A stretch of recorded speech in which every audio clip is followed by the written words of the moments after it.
So up to last August, there was no active union for rec medical research, all combined, right? All the big three.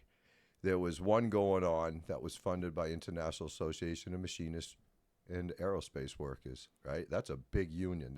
That's one in D.C. It's a Hold labor on, union. I'm losing you right there. What do you mean by that? So right now, I started in August, the union that we're on now. All right, we're the Maine Cannabis Union. Okay. Our affiliate is International Association of Machinists and Aerospace Workers. And what does an affiliate mean? Like, what is it? That's the power. Okay. That's the legal teams.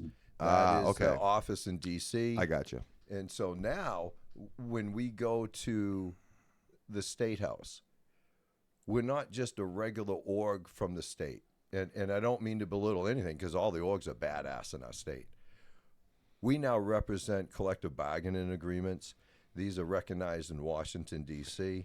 Can you explain why that's important to not be recognized as, I don't want to talk down on orgs, but can you explain why that's important in what you do? So what I was finding out this past week how important it was. There's a Veterans of Legal Affair in the state of Maine, and they oversee cannabis, tobacco, lobby, I think lottery tickets and so forth. There's a lot more they do. And so we fall under them for hearings. They've been great because they realized we are representing the National Labor Union, and we organize labor.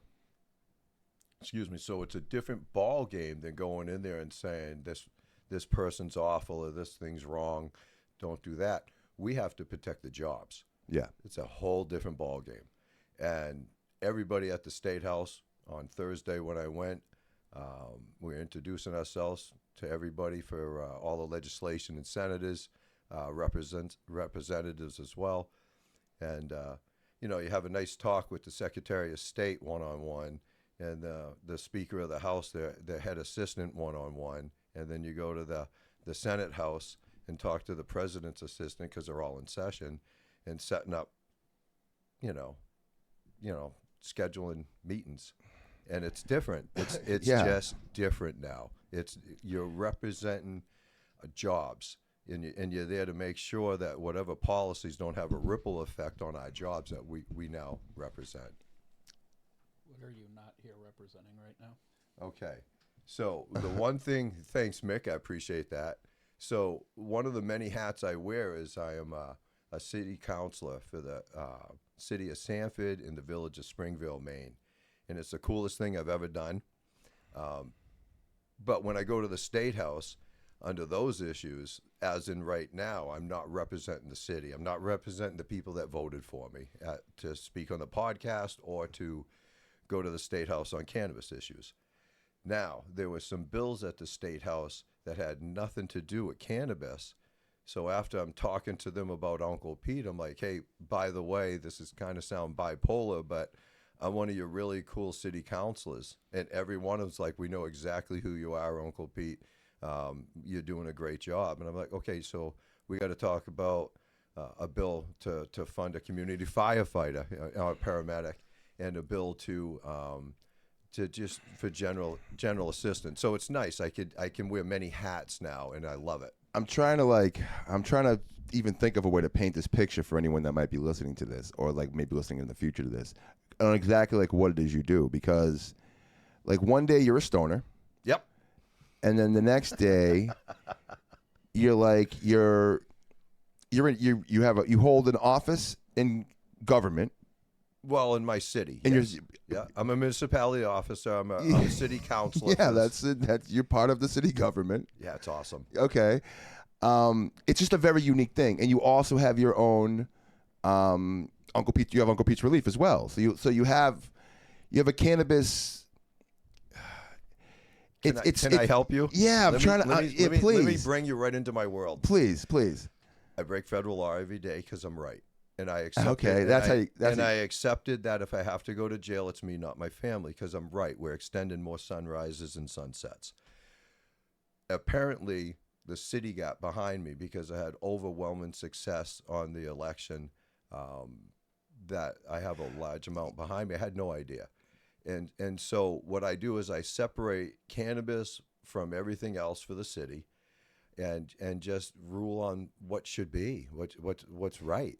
That's But it. when I met you, you were still just, I mean, you weren't a stoner. You had Uncle Pete's Relief already, but you were running. You were about to run, for office. Yeah. And you got it. So I just want to make sure we touch on that because, like, how does someone go from, like, just, hey, I want laws to change to, like, fuck it, I'm going to run. Oh, okay. I can To tell you fuck what it, happened.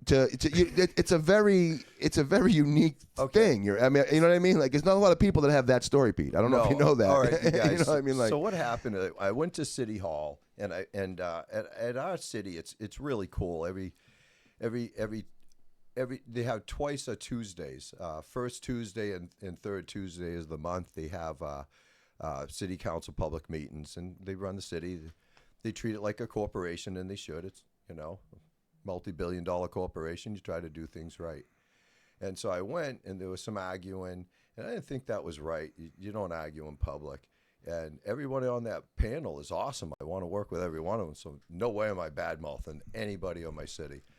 So on the way out, I looked at the police chief, and I knew him because he was like 5 years younger than me in school. I'm like, kid, I said, boy, they got to clean this up or I'm going to run for office. My huge mistake in life was that the mic was right next to him, and it was all over cable TV. The next morning, I thought Uncle Pete's Relief was going to be really busy. There's a couple people outside, and they're pickup only. I'm like, shit, I must have missed some orders, right? So I didn't miss any orders. They were here for me to run for city council, and they wanted to sign my nomination papers that I didn't even have or know that I needed or what they were called, and they wanted to donate. I was like, please don't donate. And then by the end of the week, I swear to God, there was over 1,000 different vehicles that came for me to run for the city.